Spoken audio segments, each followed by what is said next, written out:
Hello, ഞാൻ Joel V Jojo. ഞാൻ ഇവിടെ കക്കയത്തി വന്നപ്പോൾ ഒരു ചേട്ടനെ കണ്ടായിരുന്നു. ഗൈഡാട്ടോ ചേട്ടാ. ഈ ഇവിടെ കാട്ടുപോത്തിന്റെ ഒക്കെ കാര്യത്തിൽ മുൻകരുതുകൾ ചേട്ടാ പറഞ്ഞു. കാട്ടുപോത്തിൻ്റെ മുൻകരുതെന്ന് പറഞ്ഞാൽ ഗൈഡന്മാരുണ്ട് ഇവിടെ നോക്കാൻ വേണ്ടി. കക്കയം ഡാം ചെക്ക് പോസ്റ്റിൽ നിന്ന് ഒരക്കുഴി വരെ 3 പേര് റോന്ത് ചുറ്റുന്നുണ്ട് ഗൈഡന്മാർ. അപ്പം കാട്ടുപോത്തലുണ്ടെങ്കിൽ അറിയാം. അപ്പോൾ ഞങ്ങൾ മെസ്സേജ് കൊടുക്കും. അതിന് വാക്കി ടോക്കിയല്ല ഉള്ളത്. അപ്പം അവരുടെ കൂടെ ടൂറിസ്റ്റുകളുടെ കൂടെ ഞങ്ങൾ അവരെ കൊണ്ട് ഒരക്കുഴി കാണിച്ചിട്ട് തിരിച്ച് ഞങ്ങൾ ചെക്ക് പോസ്റ്റിലെത്തിക്കും. പിന്നെ ഒരക്കുഴിനെ പറ്റി അറിയണോ? വേണ്ട, ഞങ്ങൾ കണ്ടു, നല്ല സ്ഥലമാണ്.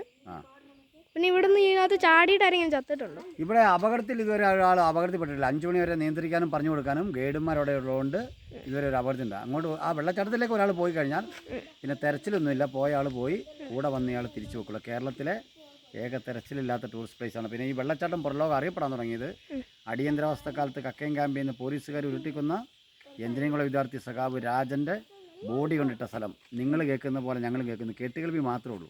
അന്ന് തൊട്ടാണ് വെള്ളച്ചാട്ടം പുറലോകം അറിയപ്പെടാൻ തുടങ്ങി കേട്ടോ. പിന്നെ 18 കിലോമീറ്റർ അടിവാരം, 31 ലക്കടി, 33 പടിഞ്ഞാറത്തറ വാണാസുര സാഗർ. ഓക്കെ,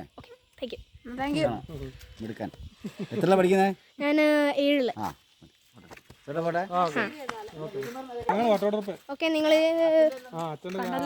പിന്നെ കണ്ടല്ലോ, സൂക്ഷിക്കണം. നല്ല ഭയങ്കര ഡേഞ്ചറായ സ്ഥലമാണ്. പക്ഷെ നിങ്ങൾ അങ്ങനെ ഇറങ്ങിയൊന്നും പോലെ, ഭയങ്കര ഒരു തിരക്കും ഇല്ലാത്ത സ്ഥലമാണ്. ഇങ്ങനെ പോലീസ് ഒന്നും പോയി കഴിഞ്ഞാൽ തെരച്ചിലൊന്നും ഉണ്ടാവില്ല, ഒന്നുമില്ല. തറയുണ്ട്. ബൈ.